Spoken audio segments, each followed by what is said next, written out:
children of our society defines how civilised we are as a nation.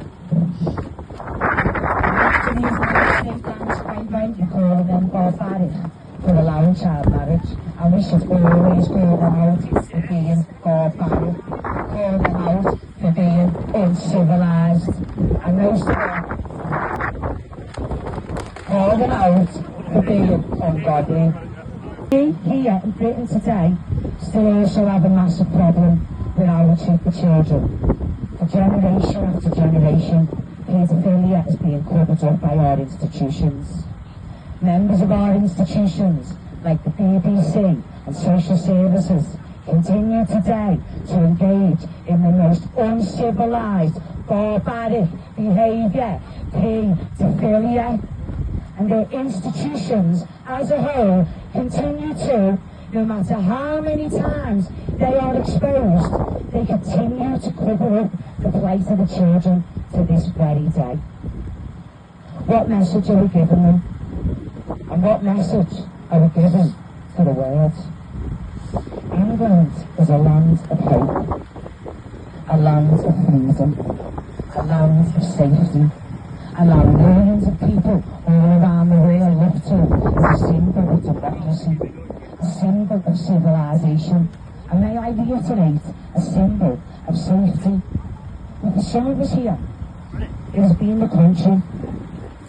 The term used by services slipping through the net is a barbaric way to delegitimise the massive failings we have here in our own country. The cover-ups have to stop. The corruption has to stop. The rights of the child always have to come first. While we have leaders in power who do not prosecute or lock up paedophiles, allow masses of fighting-age men from countries where a paedophile is considered perfect onto our streets, the freedoms our forefathers fought for are rapidly disappearing, and our lovely, safe land is getting more and more dangerous as the days go by. Children have been massacred, soldiers on our streets slaughtered, our baby hospital bombed. The people still haven't woken up to the extreme threat we have of the Islamic State. The isolated incident mental health card has expired as much as the racism card has. No longer will us English people sit down quietly and let our streets be overrun with a dangerous ideology for fear of being called racist. No longer can you call the massacre of little girls, the bombing of our baby hospital, and a concert, the slaughter of Lee Rigby, a soldier on our streets, the brutal murder of David Ames, one of our politicians, the plight of our own people, and many other horrendous attacks, isolated incidents with people who have mental health problems. There is a causative pattern. It is one link. Let's call it what it really is. To protect the children of this land. It is the Islamic State. Something I will talk to you more a little later. But first things first, let's deal with the reason that this ideology is allowed on our streets in the first place. Let's deal with the barbarity of two-tier tyranny. As patriots are told to take down the flag for causing apparent offence, paedophilia is openly displayed on the building of the BBC. Their members who are outed are not given empty jail sentences, like a lot of the lads of this city. And the cover-up that entails for that to happen is enough to take any humane person's stomach, sick and head and mess. It's absolutely barbaric. In 2024, we still need the BBC to either be on the air, let alone letting them up on our doors when we don't keep up. Before Keir Starmer was PM, he was CPS. Footage has been aired where women have described they went to the police guard in Savile and how he was not even prosecuted by Starmer's CPS and went on to abuse hundreds more children. Serious hardened murderers and rapists have been released, so patriots and a grandma on Facebook can be criminalised and captured by a corrupt justice system that allows paedophiles to work free. No wonder they don't outlaw the paedophile praising religion when they won't even lock up paedophiles themselves. Whoever allows a paedophile to walk free when they can legally lock him up for 10 years is suspect in themselves. Who are these judges who state that they can't be prosecuted? And who are these social workers who engage in and or cover up the most horrendous and heinous crimes? I'll tell you who they are. They are all part of a corrupt system. A system which openly parades the predators and preys on the vulnerable.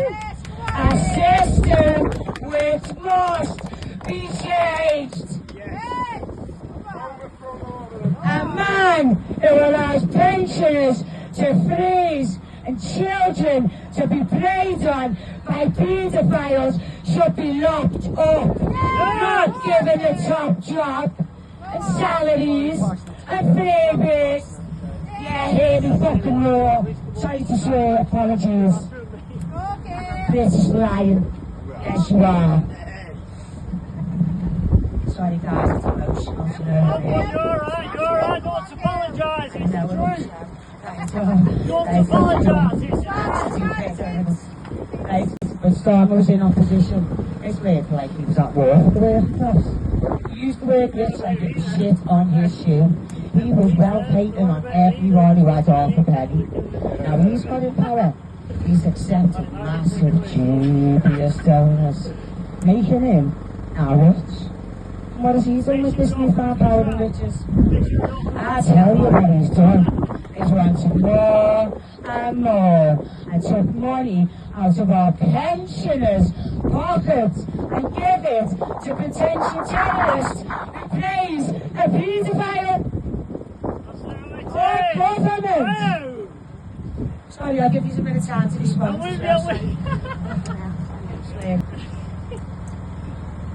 Our government are allowing whole armies full of fighting-age men from enemy states with the same integral ethos, which is a direct contradiction to the very fabric of our values and to our rights. So rich, caliphate, jihad, Sharia.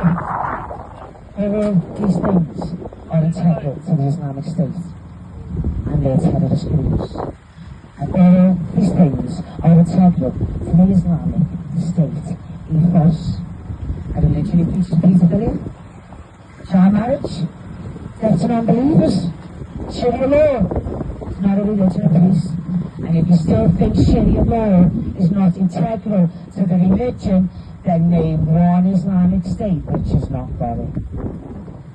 Islamic state equals Sharia law. And weak asylum policies allow for such barbarianism to spread. We have to change the policies which allow our enemies to be integrated into our society.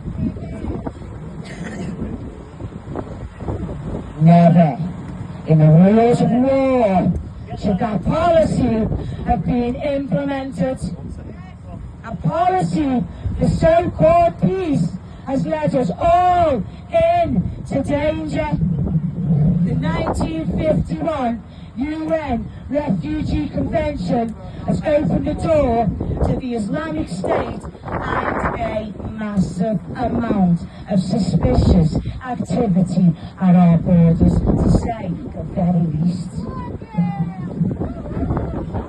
And these men are literally being taxis onto our land with no regards for the sake children here.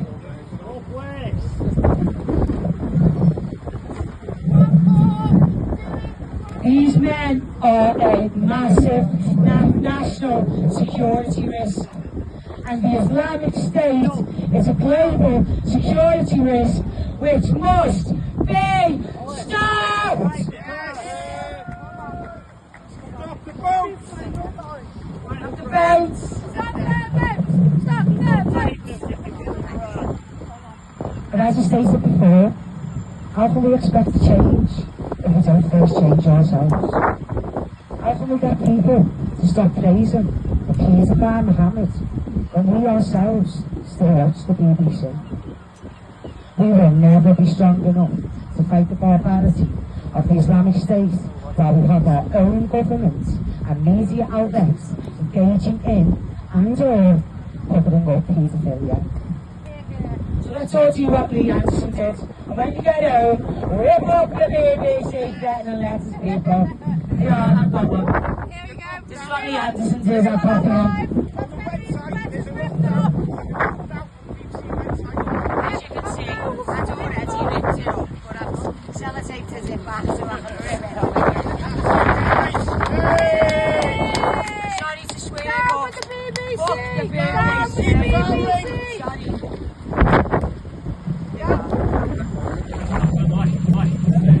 Planning to knock on my door.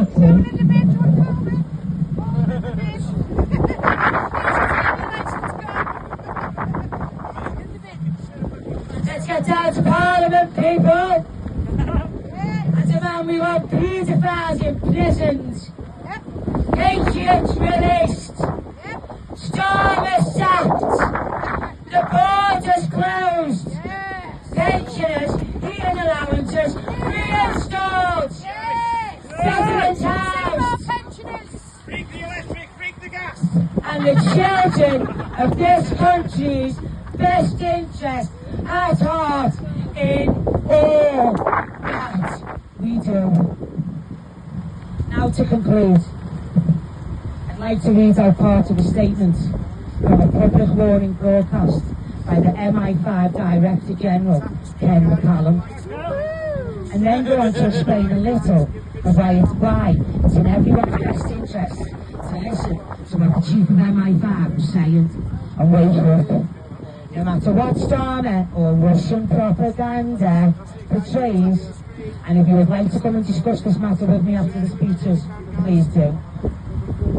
Remember guys, I'm not here to just say what you'd like to hear.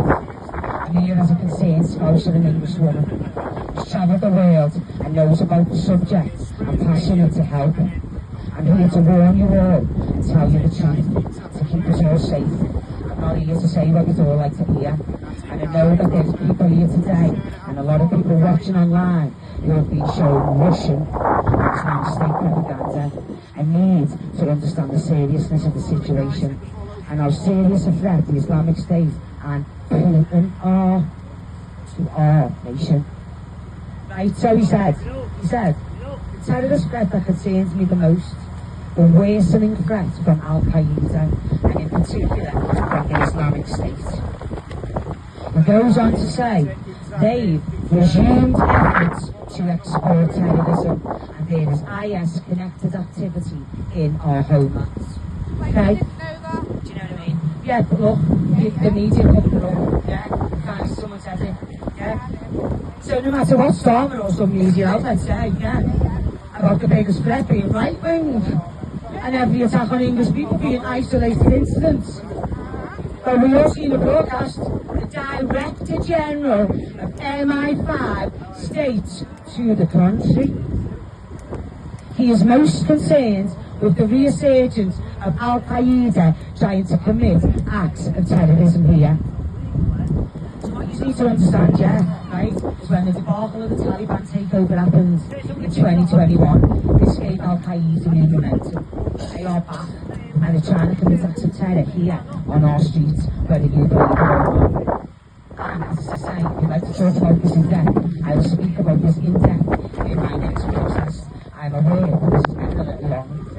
So let's get back to this bit of what the MI5 says. It continues to say, the UK has taken robust action betraying Russian aggression. So what does that mean then? It means Russian are attacking us. Well, I'll tell you, because I know what it means, yeah? I know they've been attacking us since 2022, yeah? They've sent missiles and our Navy have had to divert. They've hacked systems, they've produced an array of propaganda, and they're even paying people to commit unspeakable acts on our lands. No matter what Russian propaganda you have seen, he is the modern day Hitler. Make no mistake about it. And he is intent on its expansionism. He isn't feeding the Ukrainian people, he is killing them and trying to take their country. And when he is finished with them, he will keep going until he has all of the European continent, which includes all of us. I'm not talking about the Union, guys, I'm talking about the continent. Just because people come out of the European Union doesn't mean an expansionist lunatic doesn't want to have the whole of the European continent. That includes us, guys. Wake up. Our elders did not fight for us all to bow down to Hitler #2. I reiterate once more, he has been flying missiles from the waters trying to attack us since 2022. Stand up to Putin! He is not on your side! Right, let's get back to what my grandma was saying. Right, so we conclude now to Iran. Since the killing of Masha Amini in 2022, we've seen plot after plot here in the UK at an unprecedented pace and scale. Since January 2022, we've responded to 20 Iran-backed plots, presenting lethal threats to British citizens and UK residents. And he goes on to say, so to those tempted to carry out such acts, I say this to you. If you take money from Iran, Russia, or any other state to carry out illegal acts in the UK, you will bring the full weight of the national apparatus down on you. It is a choice you will regret. Yes. A message that I think everyone should take heed of. So, to end, let's get down to Parliament. Yes. What is you lock up paedophiles? Yes. Close the borders. Definitely. Close the veterans. Yes. Eat the pensioners. Yes. Let's put an end to this duty of tyranny. Because Muhammad was a pedo. Muhammad was a pedo. We want our country back. We want our country back. Hugh Edwards is a pedo. Hugh Edwards is a pedo. We want him locked up. We want him locked up. We are patriots now. Stop the tyranny of tyranny and to close the borders. Thank you for taking the time to listen to me. Sorry, that was a bit Well done. I'd just like to say, just before John Lawrence speaks, let's bring it back down. I just want to say justice for Elsie, Alice and Bibi, the Southpole victims that were massacred in our town. We can't ever forget about them poor little babies and the reason why we were all here in the first place. No going back. Guys, just so you know, John, who is about to speak, this is the leader of the National Housing Party. And he actually came third in his constituency. So it's an absolute honour to have a leader of the political party here today. Thank you, John. Thank you.